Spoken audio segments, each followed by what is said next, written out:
Welcome to the deep dive. Our mission here is to take the most convoluted, complex topics, the ones that stop you in your tracks, and organize them so you walk away truly informed.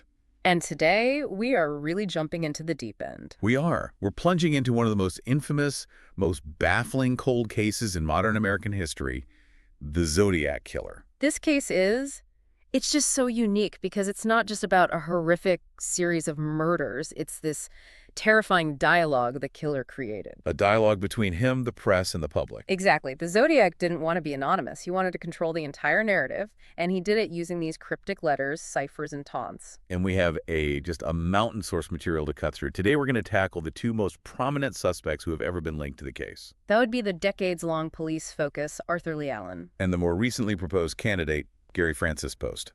Our job is to really dissect the evidence, the counter-evidence, and ultimately try to figure out why 5 decades later, the FBI still has this case listed as open and unsolved. That's the challenge. And to really get it, to understand the complexity, we have to start with the foundational facts. The handful of crimes that we know, without a doubt, belong to the Zodiac. Right, the canonical crimes, Yeah. as they're called. They took place over a relatively short but just terrifying period. It starts in December 1968 and sort of winds down by October 1969. And in that short window, you have 5 confirmed deaths and 2 injuries across Northern California. The locations themselves are so important for understanding just the scope of the terror he created. Oh, absolutely. We go from, the remote Lake Herman Road in Blue Rock Springs in Solano County to the sheer daytime brutality at Lake Berryessa, and then, finally, the murder of cab driver Paul Stein deep in San Francisco's Presidio Heights. That last one proved the killer was willing to strike literally anywhere. But the M.O., it varied wildly, and that's something that has fueled debate for decades, hasn't it? It really has. The first attacks involved a .22 caliber and then a 9mm pistol used against young couples in cars. And then, at Lake Berryessa, he completely switches it up. He uses a knife, and he's wearing this bizarre black executioner-style hood with a white crosshairs symbol on it. That variety is exactly why so many researchers still wonder if the Zodiac was a lone individual. Or maybe the name was used by a few different people. It's possible. Or even a hoaxer who just piggybacked on some genuine crimes. But what ties all these attacks together, really, is the killer's reliance on communication. He was clearly a narcissist. I mean, he was using the Bay Area newspapers as his personal microphone. He demanded they publish his letters and his cryptograms, and he threatened immediate, horrifying violence if they didn't. And his claims were just so grandiose, he bragged about killing 37 people. A number that's wildly out of proportion with the 5 confirmed victims. The ciphers, though, they're absolutely central to the whole mythology. They really are. The first one he sent, the Z408, was actually solved back in 1969. But not by the FBI's crypto unit. No, it was solved by a non-cryptologist couple, Donald and Betty Hardin. Which is an amazing part of the story in itself. So what did that first cipher reveal? It was chilling. Yeah. It basically explained his motive. The killer was collecting slaves for the afterlife. Wow. And what's fascinating is that the message quotes a line from the short story, The Most Dangerous Game. He says that man is the most dangerous animal of all. That brings up a key point, doesn't it? The contradiction in the killer's profile. He seems to have the intelligence to create a complex substitution cipher, but then he misspells common words like dangerous and animal. That's where it gets psychologically very interesting. Some analysts think it implies a mix of high intelligence and maybe some kind of functional illiteracy. Or maybe the misspellings were on purpose, to throw people off. That's the other theory. It suggests this high degree of intellectual pride, but maybe combined with a fundamental lack of formal education. It's a puzzle. And then there's the Z340, the one that nobody could crack for 51 years. Yes. That cipher was a monster. It took an international team, an Australian mathematician, a Belgian computer programmer, and an American codebreaker to finally crack it in 2020. So very recently. Just a few years ago. And this was the one where he said he was not afraid of the gas chamber because it will send me to paradise, all the sewer. And again, you see those glaring misspellings. Paradise and sooner. Right. It's a profound statement of his belief system, but it took half a century to uncover. Okay, so let's use that as a jumping off point to unpack the primary person of interest for decades. Arthur Lee Allen, or ALA. Allen was, he was the fixation of law enforcement for 20 years, mostly of Detective Dave Tosey. Who was he? He was a Navy veteran, a former elementary school teacher, and a convicted sex offender. Cool. He had run-ins with the law pretty much through the 70s and The 80s. circumstantial evidence against him, it forms a really compelling pattern of coincidences. What were the most striking things that linked him? There was just an incredible amount of overlap. He owned a specific Watch a Zodiac Sea Wolf brand. I mean, you can't make that up. You really can't. As a Navy man, he had exposure to ciphers and codes, and he was alleged to have worn military-style boots of a size that matched a print found at one of the scenes. Though that last claim is a bit shaky, right? It is. It's been heavily disputed by researchers over the years, but it was a big deal at the time. What about the testimony from people who actually knew him? That seems to be the real backbone of the case against Allen. It really is. The claims from the Seawater family in particular are just very hard to dismiss. They were his former students, and they saw him as a kind of father figure. Right, and the children, even years later, they recalled his odd fascination with death.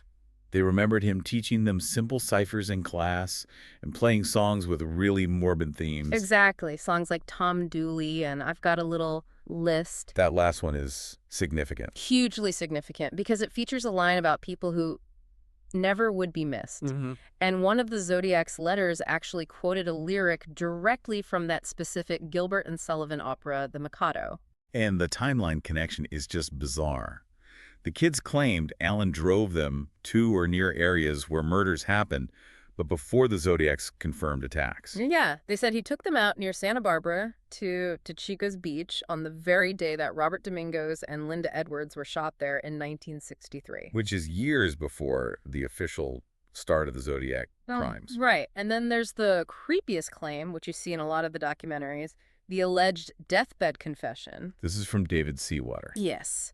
He claimed that shortly before Allen died in 1992, Allen confessed to drugging David and his sister Connie during a trip to Riverside, and then explicitly admitted to being the Zodiac killer. That is so hard to verify, obviously, but incredibly damning if it's true. It is. And on top of that, the timeline of the killer's letters seems to match Allen's time in prison. The vast majority of confirmed Zodiac letters and murders stopped around 1974. Which lines up almost perfectly with the period that Arthur Lee Allen was sentenced for molesting children and then institutionalized. It really does seem that when Allen was locked up, the Zodiac went silent. So, with all of that circumstantial evidence piling up, why was the case against him never successful? What were the roadblocks that kept him from being charged? It really comes down to physical evidence that, at the time, seemed to completely contradict the profile. First up, the handwriting analysis. Multiple experts looked at it. They did, and they all concluded that Allen's handwriting did not match the Zodiac letters. But isn't handwriting analysis kind of discredited now? That's a critical point you have to consider in any of these older cold cases. In a modern forensic context, it's often challenged because it lacks consistent, quantifiable scientific criteria. It's very subjective. Exactly. It relies heavily on the judgment of the examiner. Some people go so far as to call it a pseudoscience. So while it ruled him out back then, its reliability is definitely in question now. Okay, then what about fingerprints? Fingerprints were the second major hurdle. A partial palm print was found at the Paul Stein cab scene, but Allen's prints were not a match. But the integrity of those prints has also been questioned, right? Constantly. The scene was incredibly contaminated. It was a public street. It had been swarming with police officers and civilians before investigators could really lock it down. So the print might not have even been from the killer. It's very possible. Which brings us to DNA, the ultimate forensic test. Right. When DNA testing became available, investigators were able to get a sample of saliva from one of the stamps the Zodiac used. And that test, conducted in 2002, reportedly excluded Allen. But the devil's always in the details here, isn't it? Absolutely. Sources always stress this was a partial, poor-quality sample, and more importantly, the DNA was reportedly taken from the front of the stamp. Wait, the front? The front. Think about it. If the killer licked the envelope, his DNA would be on the back, on the glue. If the DNA is on the front, it could easily belong to a postal worker, a detective, anyone who touched it. So it was basically inconclusive evidence. It was. But it was enough to cast very deep doubt on Allen as the guy. Okay, so we have this suspect, Allen, built on a powerful psychological profile and just tons of circumstantial coincidence. But he's ultimately blocked by compromised or ambiguous physical evidence. And if that physical evidence didn't stick to Allen, that naturally leads us to the newer theories and suspects. This is where Gary Francis Post comes in. He was proposed by this independent group called the Case Breakers. Right. Post died back in 2018. And this group, which is made up of independent investigators, former law enforcement, and military intelligence guys, they named him as a candidate a few years ago. They think they solved it. So what are their main claims against Post? They presented a few pieces of physical, though still circumstantial, evidence. First, they focused on his appearance. They claimed photos from his darkroom show scars on his forehead. It supposedly match the eyewitness sketch of the Zodiac. Precisely. Second, they pointed to his shoe size 10, and said that military-style boot prints found at multiple crime scenes matched that size. But the real centerpiece of their whole investigation seems to be linking Post to the 1966 murder of Sherry Jo Bates in Riverside, California. Yes, and that is a huge claim because it pushes the start of the Zodiac's activity back by 2 full years. Well, what's the link? The circumstantial links are pretty interesting. Post was an Air Force veteran, and the Case Breakers claim he was treated for a gun accident injury at March Air Force Base. And that base is geographically close to the Bates crime scene. Very close. Only about 15 minutes away. Okay. And what about physical evidence at the Bates scene itself? A Timex watch was found at the scene, and it was reportedly purchased at a military base. But crucially, that watch had paint splatter on it. And Post was a house painter. For a very long time. So the team basically built this timeline, placing an injured military painter named Gary Francis Post near a murder scene where a paint-splattered military watch was found. It raises an important question then. What about the ciphers? The case against Allens was partly based on his connection to cryptography. Does Post fit into that? He does, but this is their most publicized and by far their most disputed claim. It involved one of the ciphers. Okay. They claim that by systematically removing the letters of Gary Francis Post from one of the Zodiac's ciphers, they were able to uncover an alternate message, an anagram that revealed his identity. So his full name was the key to unlocking the code. That was their argument. But this is exactly where you get the official skepticism, both from law enforcement and from the cryptography community. The FBI's response was pretty immediate and skeptical, wasn't it? Oh, yeah. The San Francisco Police Department and the FBI both came out and explicitly stated they dispute the claims and that the case remains officially open and unsolved. They called the evidence against Post circumstantial. Purely circumstantial. And the cryptography community was even harsher about the anagram theory. They just rejected it out of hand. Completely. Professional cryptographers explained that imposing a predetermined name onto a cipher and then manipulating the leftover letters until they form a message, that's just not legitimate decryption. It's too subjective. It's a fundamental statistical flaw. You're basically forcing the answer you already have onto the data. It has none of the rigor you need for conclusive proof. So the deeper we dive here, the clearer it becomes that.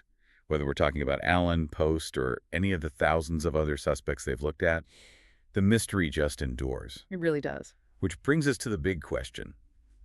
Why does this case, maybe the most famous serial killer case in U.S. history, still have no closure? I think it fundamentally boils down to a perfect storm of forensic limitations from the era and just plain human error. We simply lack definitive, uncontaminated forensic evidence. Meaning the technology just wasn't there yet to do clean collection. Precisely. If these crimes happened today, you'd have clean DNA profiles from saliva, hair, skin cells, touch DNA on the letters. Back then, standard procedure wasn't set up for that level of detail. Which is why the prints and samples we do have are so often contaminated or partial.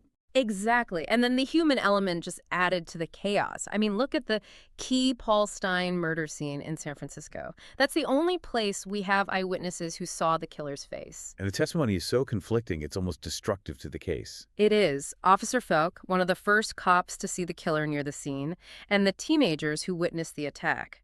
They gave wildly different descriptions of the guy's height, his weight, his build. The descriptions ranged from 5'8" and beefy to over 6 feet and heavy. Right. Even from trained police officers, the accounts were unreliable. It made it impossible to create a clear, actionable profile. And the psychological contradictions fascinate me. We talked about Arthur Lee Allen, the prime suspect, for so long, writing a letter on his deathbed denying he was the killer.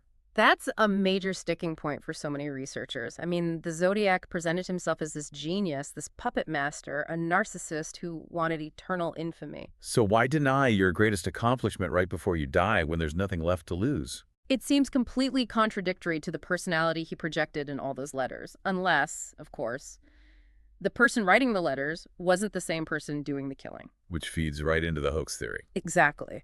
The idea that the crimes weren't committed by one person, or that the theatrical letter writer was separate from the killer or killers. When you factor in the varied weapons, pistol, knife, hood, and the different settings, remote roads, a public lake, city streets, the idea of a single individual does get a little less certain. This has happened in other big cases, like the Yorkshire Ripper, where a hoaxer successfully delayed the investigation for years with fake letters. And the Zodiac himself even said he would change his methods. He did. In one of his last letters, he warned he would vary his modus operandi. Look like routine robberies, killings of anger, plus a few fake accidents, etc. So even the clues he left might have been designed to intentionally confuse everyone. The most intelligent part of his whole operation might have been creating doubt itself. Okay, let's summarize what we've deep dived into. We have Arthur Lee Allen, a suspect who fits this compelling psychological and circumstantial profile almost perfectly.